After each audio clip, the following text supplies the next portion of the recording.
Welcome to the TV Writer Podcast, partner of Script Magazine, hosted by Gray Jones. You can follow me on Twitter, @GrayJones is my handle. You can find all of these podcasts online at youtube.com/Graham A. Jones, at scriptmag.com, or on the podcast website at tvwriterpodcast.com, where you can also find lots of other resources like the TV Writer Twitter database with Twitter handles for over 1,000 writers and links to hundreds of free TV scripts.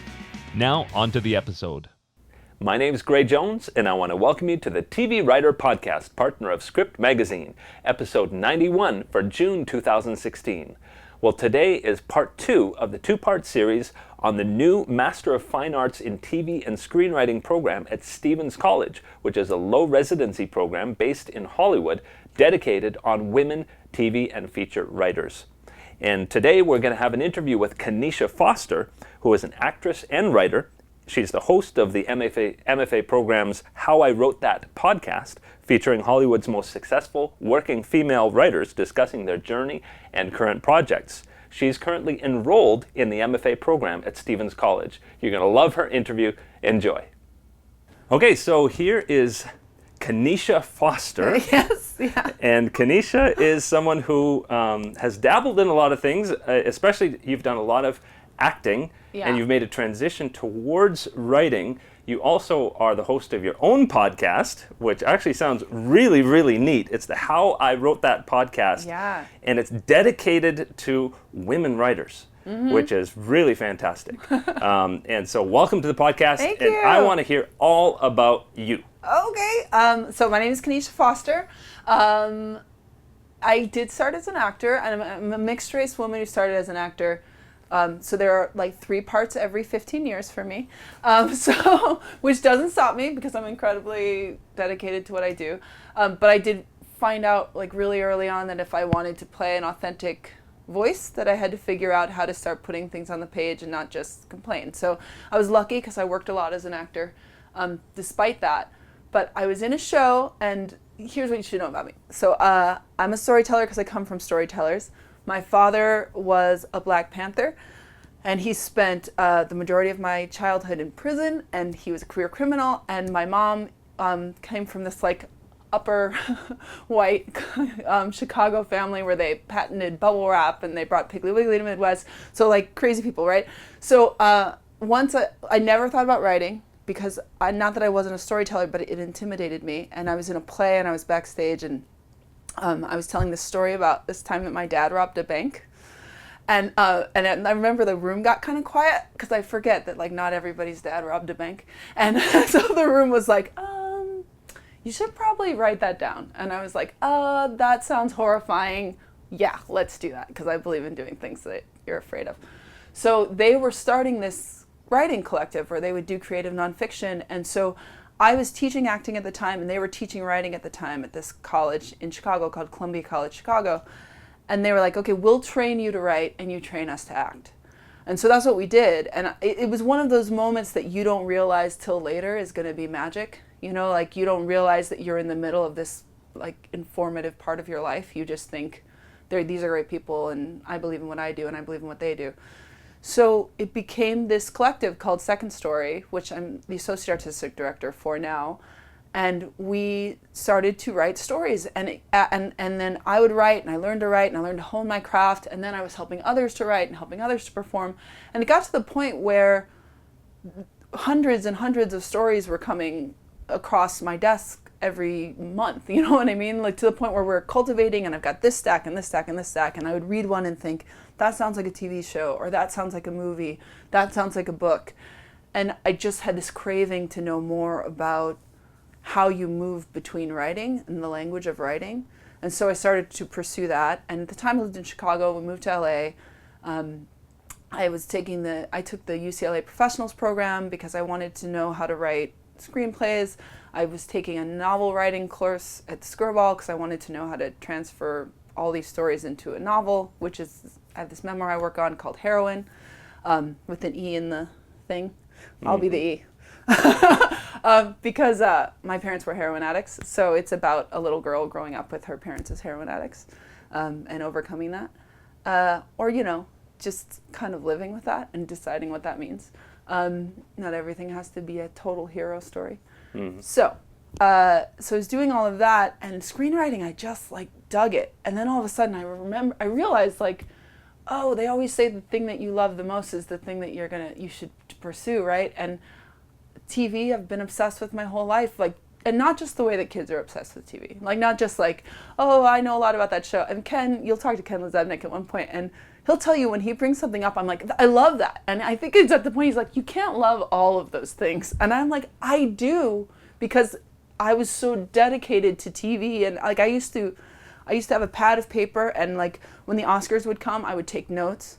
And when the for film, of course, and then when there'd be movie marathons on, like, because you couldn't, when I was a kid, you couldn't stream, but when there'd be a marathon on of a TV show like Nick at Night or Mork and Mindy, right? I would take out my notebook and I would take notes on the whole run of the TV show. So as an adult, when I started to learn to write these things, it fit more than I ever expected it to. I got more excited and it just really made sense. And I talked to my dad, and he'd be like, yeah. Because when I was a kid, again, he sounds like this really extreme guy by what I've told you already, but and he is, but he's a very loving, cool dude, cool. And he used to, our living room would be he'd put out all these sheets and pillows, and he believed that the TV should be on at all times. So we would watch, he said you should learn to sleep with the TV on, so I was like totally different from every other kid that was like, you should have 1 hour of TV. My dad was like, you should wake up in the middle of the night and the TV should be on. So that's how it was in my house. Like, even when my parents divorced, he was like to my mom, Julie, I think the kids really need cable.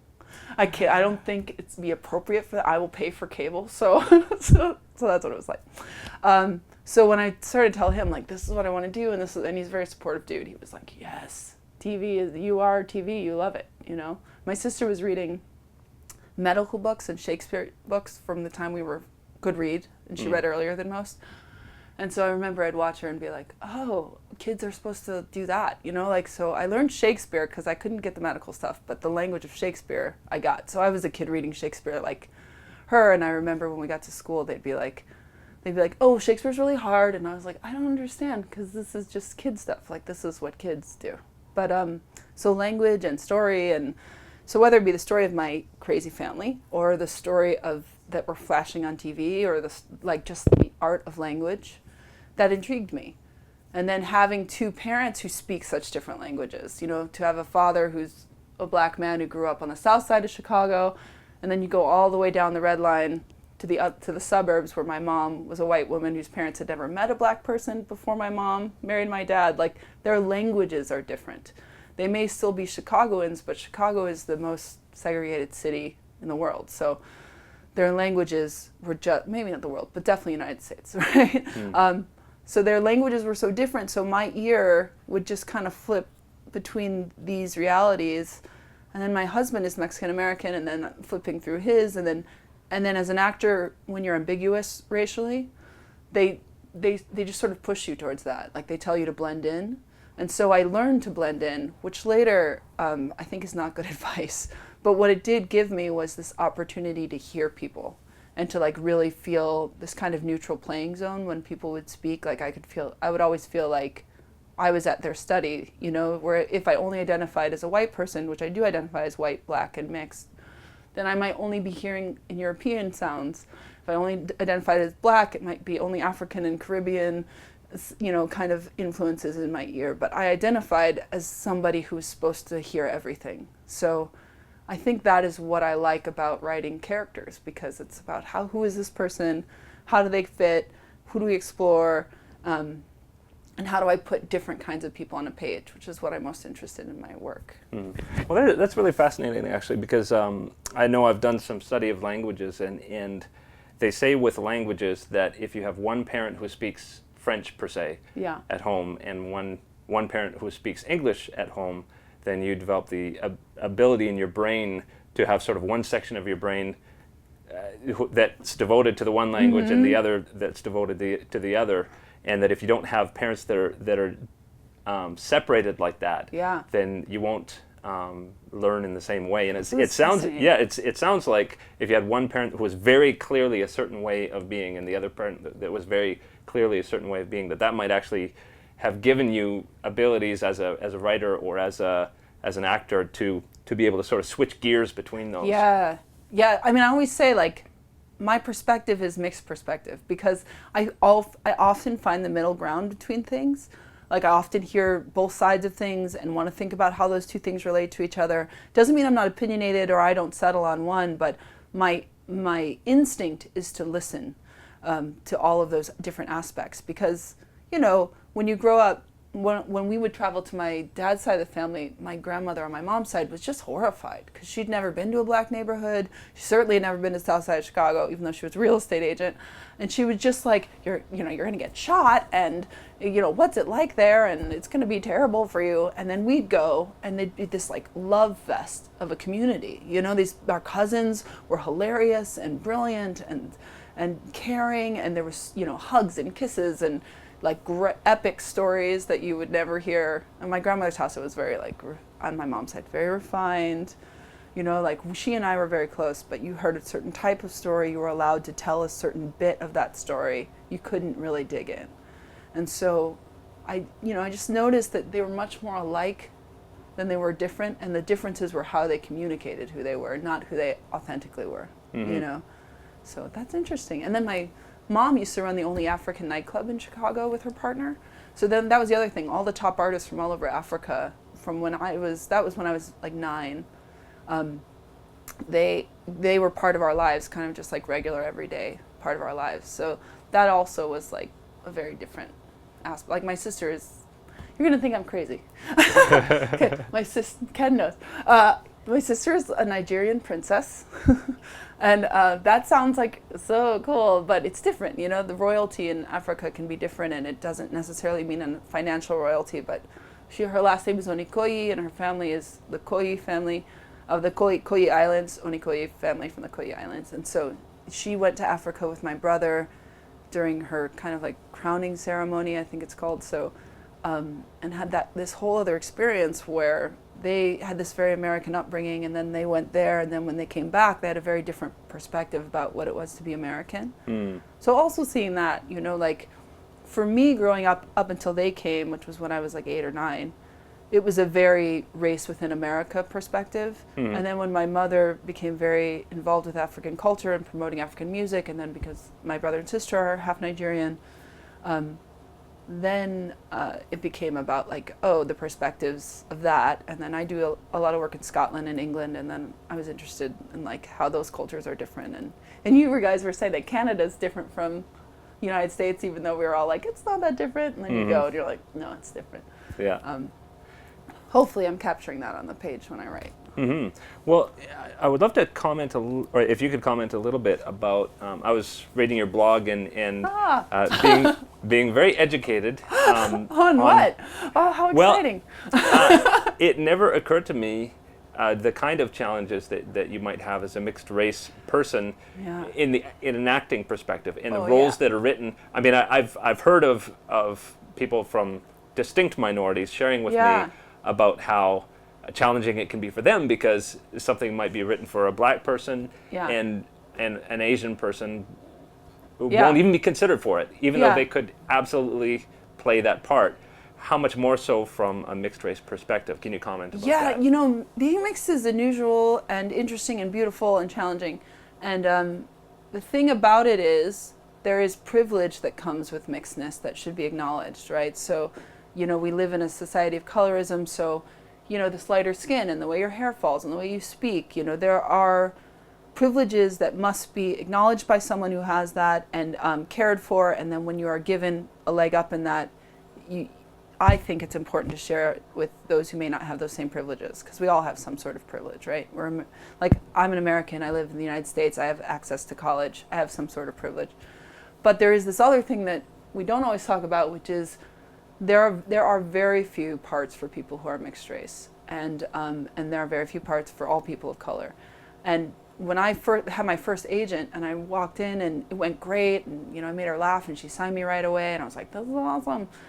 And then she was like, great, just so you know, you're not black. And I was like, well, but I am black. I think my dad, the Black Panther, would like object to that. And my name is Khanisha. Like with an H, with a silent H. Like I could not. I am black. So I was like, oh, hold on. That was my 20s, like early 20s, just out of college. And she was like, yeah, so now you're Latina.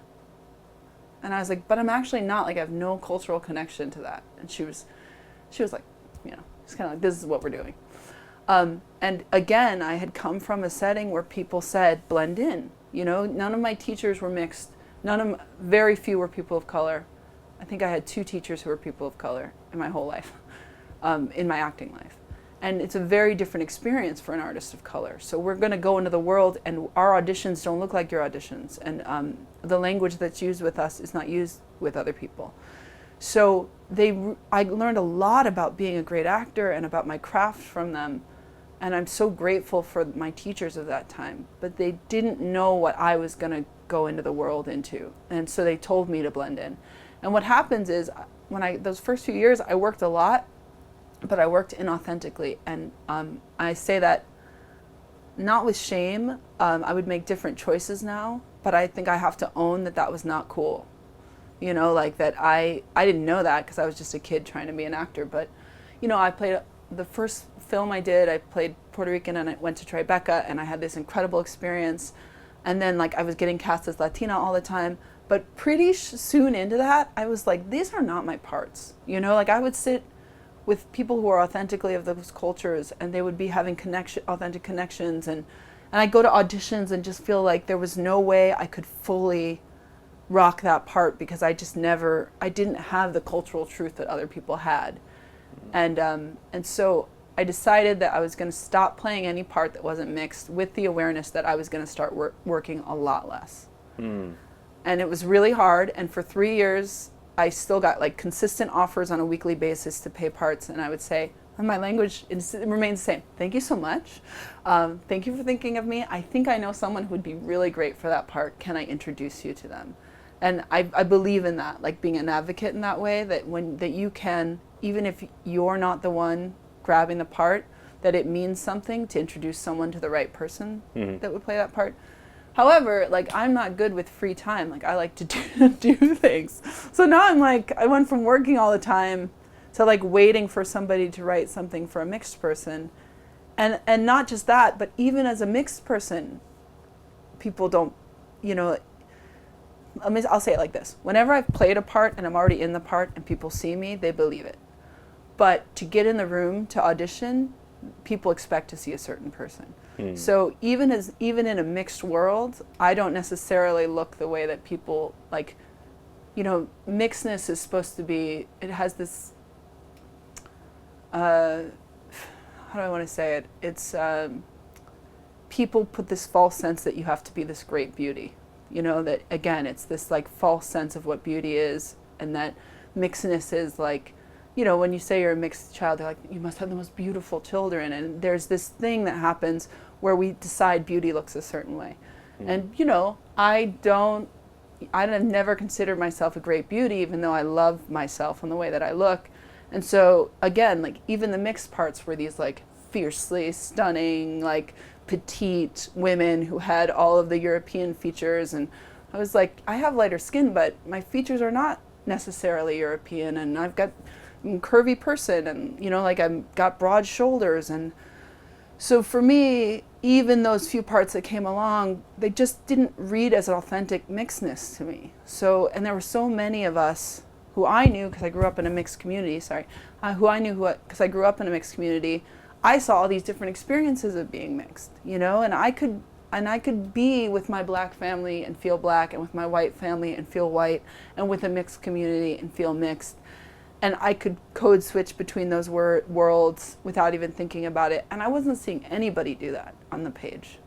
And that really, it did infuriate me and bother me, but I just didn't think I could be mad without doing anything about it. So so when I started writing, I was like, what does that look like? And even in if you see, I have podcasts. I have the podcast How I Wrote That, where we interview women. And then also some podcasts from Second Story where I tell stories. And I am interested in that. What does it mean if I say, I love Golden Girls and watching that at my Nana's house, right? As much as I, loved rap growing up, and in hip hop, And why can't those things be totally true? And if you go into our How I Wrote That Instagram, I think you'll see, if you just flip through and you haven't seen my face, you're gonna be like, who posted this stuff? Because she's like all over the place culturally, you know, and that's the world I look at. And I think that's the world that most people look at, but because we haven't seen it on film, this thing happens, even for me. So when I very rarely see someone who looks like me on TV, which again has happened 2 or 3 times in my whole life, when I very rarely see that, my first, if I were to be really honest, my first reaction is that's not a real person. And the reason that even though they look just like me, they talk like me, and the reason that that's my reaction, I think, is because, you know, the number of images that you see determine what's normal for you. Like that great book and article that's incendiary, but it's Our Baby's Racist. I don't know if you've ever seen it, but the title is like, ugh. But the work is so good, because the work is, it says by the time that we're 3, the number of images that we see determine what's normal, right? Wow. So if we're keeping queer stories and LGBTQ and I stories in the closet, and we're not seeing those stories, images, experiencing those stories, we suddenly believe that it's not normal to be part of those communities. Same thing for people of color, same thing for mixed stories, and we even internalize that oppression about ourselves, right? So when we finally start to see something that represents us, a little part of us, and maybe other people don't feel this way, I own the fact, a little part of me, my first reaction is like, oh, maybe that's not authentic. And I have to fight that when I'm writing too, because my images are the ones that I've watched in that kind of pillow bedroom 24 hours a day with the TV on, where there weren't any mixed kids, and I had to, you know, learn the language of somebody else, right? Again, it goes back to language.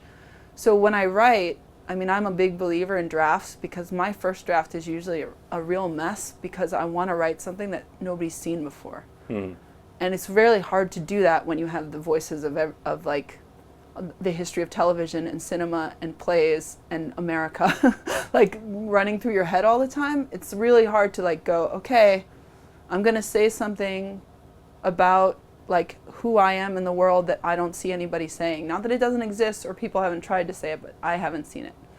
So my first drafts are like, I'm like, it's so funny, in Second Story, I'm sort of notorious because we write these stories and everybody else is like beautifully crafted at the beginning. And I like turn in stuff, and people who haven't worked in with me before, I can see them go like, they're like looking at each other like, maybe this won't work. Like maybe I don't know, this is kind of a mess. And I'm like, right, it's a mess, it's my first draft. You know, like I'm trying to say something, that I'm trying to discover something, but don't worry, I understand craft, it's coming, you know. And luckily they were a really supportive environment, and my community there really taught me about drafts and really taught me the importance of putting it all on the page and then whittling it away and getting specific. I love the term vomit draft. I love that. And then like bird by bird, shitty first draft, that chapter, I just reread it constantly. But my favorite thing is by the time we get to performance, and knock on wood, I've never had a moment where, like, because we work with musicians and we work with other people, or people who haven't seen my process before, I've never had a moment where they don't stop me after and they go like, I had no idea what was going to, like that was going to become this, and that you were going to find all of these aspects. And I'm like, yeah, I get it. Like, and it must have been scary for you because we're working together, and like, again, like I try to honor their time. It's not that I'm being reckless as a writer, but I think that like risk is hard as an artist, because again, like I could have spent my time playing the parts that I would get cast in and making a living, and then showing my children that I don't mind changing my voice, not my voice because I love him, it's my humanity, like changing my actual human being that I was given from my parents to make a living. Or I could decide to be a risk taker and like have bigger spaces between how I work, but have greater satisfaction about how I work. And perhaps it's like the fact that my parents were these great rebels that made me choose the latter. But I just like, I'm and also I think because my father spent a lot of time in prison, I'm obsessive about justice.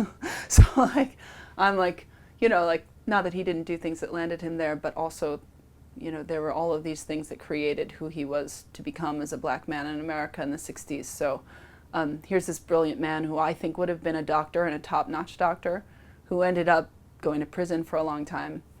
And Ken knows the story, but the story's short, but my dad went to the Navy to become, he wanted to go to dental school because he was 10 of 12 children, and he wanted to be a doctor, but he couldn't afford it. And he ended up, there were Klan members hiding in the Navy, and they tortured him, and they buried him in the desert, and they left him to die. And it was him going AWOL the first time that started him being arrested. And it was that led to his addiction, and it was that led to him becoming this other person for a while. Which, so my childhood was seeing this guy who was fighting between this person he was gonna be and this person he became. So like the most valiant, beautiful man you can imagine, mixed in with this person who's like really struggling with their demons. And again, like as a storyteller, I'm sure what happened to me as an adult is I look back and I'm like, what does that mean? Like, what does it mean to be good? What does it mean to be bad? Is he bad? Is he good? Is it more complex than that? And again, it's the mixedness in me. Like, what does it mean to have something on the page that is not just one cultural truth, but it has like these cultures kind of overlying, and they're not just racial cultures, but what does it mean to kind of set things next to each other that you think don't fit and explore what happens if they do. But again, I think that's hard to do. So I look at my dad's story all the time. I did it in Heroine, and I do it in my nonfiction, and I have a screenplay that I initially wrote a draft outside of our M.F.A, but got to do a rewrite with Ken in our M.F.A called Little Panther.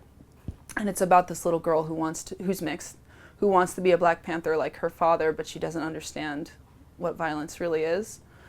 And so my dad was supposed to be there when Huey Newton was killed in Chicago during the massacre, and he was late because his girlfriend had his gun, and he and this is how I find out. In history class, we learned about it because I grew up in a mixed area. And I went home and I was like, Dad, did you know that the Black Panthers were massacred in Chicago? He was like, I was there, which is like how my dad always was. Like when we went to see The Fugitive, and for the first time with Harrison Ford, and when Harrison is like on the run and the FBI is searching for him, and after the movie, I was like, Dad, that was so cool, and he was like, oh, you think that's cool?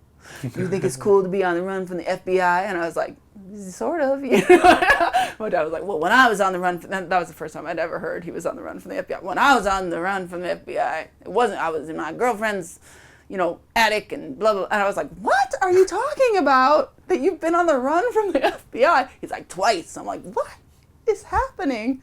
But he was that kind of guy where like all of a sudden he'd just like unravel all these truths you'd never heard before, and you'd be like, whoa, he's complicated, My mom is complicated too. My mom is this woman who seems really like cheerful and happy, and she's much more complicated than that. But she's been taught, just to ignore the things that hurt and keep going. Where my dad is like, tell me everything you feel. Like, my dad is like, if you met him, he'd be like, we're gonna cry, we gonna talk, we gonna laugh, and you're like, yeah, okay, but like in the next 5 minutes, and he's like, yes. My mom is like, everything's fine, don't say I love you too much, everything's gonna be good. So again, like these antitheses are interesting to me, and so in the M.F.A, my teachers have been great about letting me explore antithesis and like letting me explore. So for my original pilot, which I'm super psyched about, I love it. Brian Bird, one of our teachers, whose show is like crazy, going crazy well on Hallmark. It just got renewed for another season. Brian helped me develop this piece that I had an idea about called Second Family, which is that there's an African American family that's like an artist family in Austin, and the father's white, so they're a mixed race family. And then he dies, and you find out that he's got a conservative white family in Houston, and that he's been going between these two families, and now these two families have to deal with each other.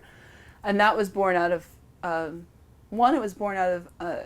getting to study with Bill Rabkin, too, in the M.F.A, and he's, so knowledgeable about TV. And so when we read his book, and we were talking to him, and I was asking the questions he asked you to ask about what makes a great TV show, but then I was asking myself in terms of, like, how does that apply to me and my life experience? Because that's what Ken is always saying, like, tell your truth within all of that. his book, like Bill Rapkin's book, everybody should read that book. I know. Mm-hmm. It's the quickest read, and there are certain books that you reread whenever you're gonna. I reread whenever I'm gonna write, and that's one because it asks you questions and it gets you to be active about what you're about to write, and I need that, or I enjoy that anyway. But I really like when I was reading it and thinking about it and brainstorming about what my idea would be, and then when we got in the room and we were talking to Brian, and I forget, like when I write a story about my dad robbing a bank or my dad's insane life, or like I tell this story about like this time when I was a kid, we weren't after a certain point we weren't allowed to let my dad in the house because he was a thief. Because at that point he was really heavy into his addiction, and so like he wouldn't mind me telling you this. He's sober now, and he's like, tell the stories, they're yours. But like my mom was in the hospital once, and we went to visit her, and he stole her keys, and he went and stole everything from our apartment, and so he was banned from the hospital. And then we went back to him with the hospital. We got arrested with him like several times when I was a kid. But he was that kind of person when he was in his addiction. So this one time we weren't supposed to let him in, and my mom was at work, and we were latchkey kids. And my sister would always want to let him in, and I would always be like, no, the rules, again, the rules. I'm into the rules. Mm-hmm. And so it was this condo, and I knew he had a certain amount of time before he'd come upstairs. So I was going to hide the TV and the VCR in the closet so that he couldn't take it. But somebody had let him in downstairs, so I miscalculated how long it would take him to get up the stairs. And he walked in the front door, and he caught me hiding the TV. And he sat me down, and he lectured me, and he was like, this is what you think of me, and I'm your father, and like, how can you do these things? And I felt terrible. I felt like I shamed him, and then he hugged me. He told me he loved me, and then he walked out the front door, and then about 2 minutes later, my mom walked in. Probably more than 2 minutes, but my mom walked in with the TV under one arm and the VCR under the other, and she's like, "Was your father here?" And I looked to the closet, which was still in my view, and my dad, who I thought I'd been watching the whole time, and he had stolen the TV and the VCR while I was watching him. Wow. And so I was like, this is some kind of weird magic, like this ability to do something like that. And yeah, there's like the terrible things, like, but I also loved my dad, and I understood who he was at the heart of all of that. So even though it was painful things like that, it was also like, how did he do that? How did he walk out with that stuff while I was watching him? And like, what kind of, I was always curious, like, how does that work, So I was telling stories like that to Bill, and stories like about that difference of like having a father who's, like teaching you to steal in front of your face. Like he used to teach me, if it was cold outside in the winter, he would bust open whatever car was around and get inside and turn it on and turn the heat on. So, and he'd be like, so I was like, oh, that's how you steal a car, that's how you, like, oh, like if, like when we got locked out of the house as a kid, we would just break in because we knew how to break into houses. You know what I mean? And my mom would be like, oh, did you break in front of the neighbors again? We'd be like, Mom, I forgot my keys. Like she'd be like, don't let people see you break in. Like, don't let people know that this is like something that you can do. And so I, again, am extremely, almost to a fault, moral person, I think because of all of that. But I'm always thinking, like yesterday I walked by one of those police officers who give tickets on the bikes. And he was down the block and he had left his bike on the corner. And my first thought is always like, oh, I'll steal the bike. But I'm like, but Khanisha would never steal that bike. But I'm like, my brain goes, he's 20 seconds away, and if I jump on the bike and I go that way, there's no way that he'll find me. And then I, just for the fun of it, and then I could hide the bike, and then, I think through that. I would never do that, but every time an opportunity like that presents itself, I think through it. Wow. I think like somebody's purse is open, I'm like, I could take that. And, once the head of my theater program was like, my backpack was open and he closed it and he was like, you got to be careful. There's bad people out there. And I was like, yeah. That sounds like that could inspire a lot of really interesting writing. I hope so. I mean, they're very unique stories. I don't know many people who have that kind of a background. But tell me about sort of transitioning into your experience with the Stevens College M.F.A. program. You said that a lot of your writing has been developed through that program. And tell me about your experience with specifically how the program has helped you. Oh man, the program is so cool. Okay. I have to tell you that Ken Lezednik's in the room, and I'm going to brag about him. And it's not because he's in the room, because I brag about him all the time.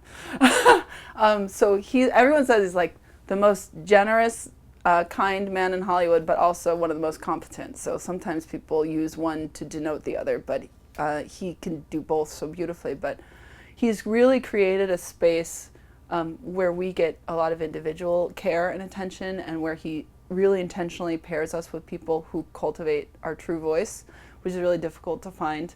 And so we, like during that time, I've written essentially in the first year, 1 year in, I've written a brand new feature. I've rewritten a feature. I've written a spec script of Masters of Sex, and I've written the first draft of a pilot. That's included with our history of screenwriting work, which is extensive, and so we've read how many books have we read this year? So many. Our history of screenwriting teacher wants us to read a bunch of books on each era and compare and contrast, which I so appreciate, because we talk a lot about how women's voices have been taken out of the history of screenwriting, even though they were so prevalent at the beginning of it and throughout. And also, our history of screenwriting teacher has been so supportive of my obsessive need to know where people of color fit in the history of screenwriting, and not in a surface way. Like, she digs and she finds things that she already has that knowledge, and then she digs and finds more and more because she knows it matters to me. And people do that for each person gets that for whatever they're passionate about. Our teachers are like, that's what you're passionate about? Let me help you dig into that more. Let me figure out what that is. Or I have some of that, or I'm going to bring someone in who knows that. So, and we're partnered with a different mentor on each piece, which I think is also a real plus, because they're all working in the industry. So like Brian, getting a pilot ready with somebody who has a very successful show on the air and has written for very successful shows. And, he's always like, well, this time that Morgan Freeman and I sold this show to Showtime. You're like, cool, could I have more notes from you? You know what I mean? Like, it's that kind of experience where he's not saying it for that. He's like in the middle of a story and he just mentions that. But you really trust their notes, and you trust them to open up. And because I was a teacher for a long time too, I can be critical of being a student and teachers and how they teach, because I believe I've done a lot of studying and application to what makes an effective teacher and how to be present for your students, and so that really matters to me. Mm-hmm. And I think what they have, which is their greatest strength, is they ask the questions that opens up that will open up your work in your voice. The difference between a teacher who's great at what they do but not great at teaching, which is sometimes when they tell you what they think should be what they would do, as opposed to that, they give you their knowledge without undermining what their strengths are, but they also are asking the questions that get your voice on the page. And that's there's so many studies that say that in M.F.A. programs sometimes that's what's missing. Is that you have teachers who really understand how to make you the best writer you are, as opposed to how to make you them. And well, why don't you talk about that a little bit in terms of what you see as the pros of this low residency mentor program versus a standard M.F.A. Yeah, totally. First of all, it's becoming more and more common, I think, for writing to be a low residency, because so much of your time has to be you writing. So in some ways, it makes perfect sense. Other MFAs, it may not make sense to do a low residency, but you're writing, you need to be working in that space when you get your notes, and then taking your notes and then going away and applying them. So for me, it's such a perfect fit for a screenwriter, because that's what you're doing all the time. You're getting your outline together, you're getting your treatment together, and they're very thorough on outlines and treatments and really structure and how we look at that. And then you're submitting, you're getting notes, you're applying those notes, you're submitting again. And so, in the months between workshop days, and I'll talk about workshop days in a second, that's what you're doing, and that's what we're going to be doing hopefully in the industry. and even if we're in a writer's room, you know, you're breaking the story together, but then you're going away and doing your pages, right? And then you're coming back with your pages. So in that way, the model is so right for that element of being a writer. And then I think the mentor thing is that if it were a full-time M.F.A., sometimes you can't get the teachers that we can get, you know, because they just wouldn't always have the time to be in a classroom 5 days a week. So when the people that come into our room, they're like totally dedicated to us, and they're able to craft time for us in a way that makes sense for them that they wouldn't do in a full-time M.F.A. And at the same time, this is something that's really special, I think, about what we do, is because our MFA unapologetically focuses on women in TV and screenwriting. It's open to everybody, and I think that element shouldn't deter men from applying, because you will get this attention that you probably wouldn't get somewhere else. But what happens is we see the women at the top of their industry, they come in, the women on our podcast, they come in and they invest in us in a way that I think wouldn't happen, because they understand what we're entering into. Like, it goes back to when I was an undergrad and I didn't have teachers of color and they didn't understand. Yeah. You know, the women that come into our rooms understand. They know. And so they teach us really specifically and energetically, and they're like, really, I've said that Winnie Holtzman came in, again, My So-Called Life, it was like, was there ever a more perfect pilot than My So-Called Life? She came in and talked to us, and I've seen her speak in other arenas, and you know, she started to speak about all the things that she talks about normally that are all really great and important things. And there was this one moment where she just kind of, and I won't tell you what she said, but I'll tell you that she stopped. She kind of like looked around at this room full of, you know, of the 20 candidates, 17 of us were women. And we closed the door and she was like, all right. You know, and then it was like her physicality changed, and you knew that she was sharing something with us that not every room was going to get. And we've seen that again and again and again in our workshop days, which is that the women who come speak, they get it, you know? They get it, and they get what we're trying to accomplish, and they've done the business of it. So it's not just this esoteric idea of we could really develop our voices in an authentic way as women and then produce stuff that nobody will ever make, you know? That's not the goal. The goal is to have an authentic voice and to create work that people will buy and to be the person that you hire for the writer's room. You know, we're realistic about how we enter into the work. So to have a woman who both connects to you in an authentic way and is also telling you, like, these are the notes you need to do to get this script to the next level, you know, you're just able to break a barrier that you couldn't break before. I remember Diane Lynch, who is the head of Stevens.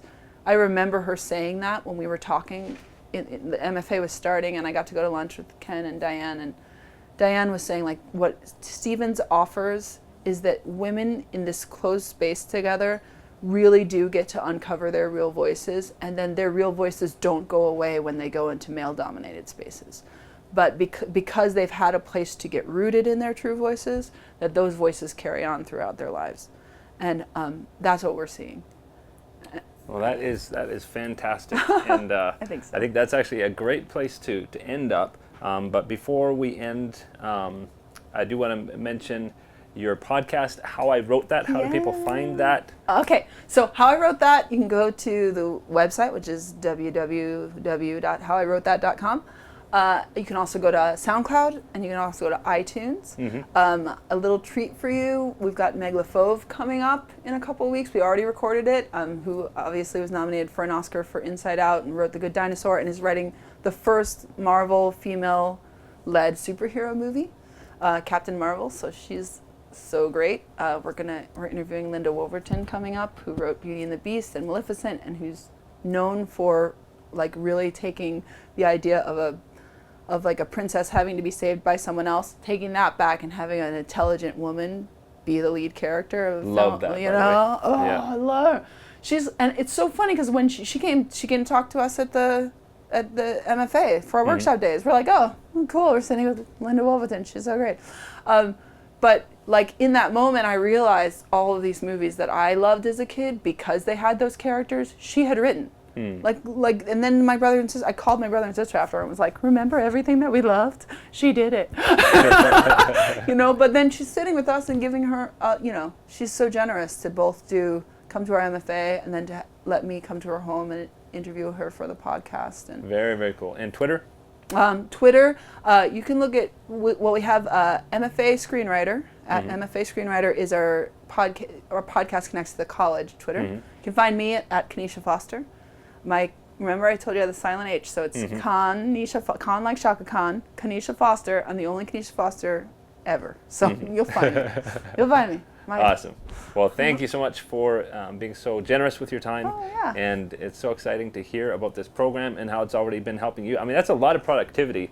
Yes. When I hear about other programs to rewrite a feature, write another feature, to write a spec as well as a first draft of a pilot in 1 year, as well as all your other coursework, that's really impressive. I'll tell you, I know we're going, but I got to tell you, like, you know, when you're raised by a black parent, which Scandal actually, when they did this monologue, black people everywhere were like, yes. They tell you have to work twice as hard to get half as far, and women understand that too. Like and so that's what's neat too. It's a low residency, but people are ready to throw down. Like all the women who come they're just workhorses. And so what we thought would not, you know, you think a low residency won't be ensemble, like won't be people lifting each other up, but that's been the opposite. Like we text and call and we send each other stuff all the time and we're so connected to each other and everybody works so hard, then you want to work twice as hard. And I think it's that we know that if we're going to be the ones who get hired, we have to go above and beyond, and we have no problem doing that. So, if one of your questions is, if I'm in a low residency, will I really get the bang for the buck? Like, will I really be digging in and getting the work and learning? Yeah. Look, call any of our M.F.A. people. They'll first tell you how exhausted they are, and then tell you about how much awesome work they did, and how proud they are of it. You know, which nobody keeps like slim hours in Hollywood, so so it seems like good practice to me. Great. Well, thanks so much. Thank you. I want to thank this week's sponsors, Blackmagic Design, makers of DaVinci Resolve 12 edit software, and much more at blackmagicdesign.com. If you've got kids 8 and under, they're going to love the fun animated songs at abc123songs.com. I want to remind you that you can follow me on Twitter at GrayJones is my handle for the latest updates. And as always, there are tons of resources at tvwriterpodcast.com. You can find all of these podcasts on YouTube at youtube.com/Graham A. Jones. See you next time.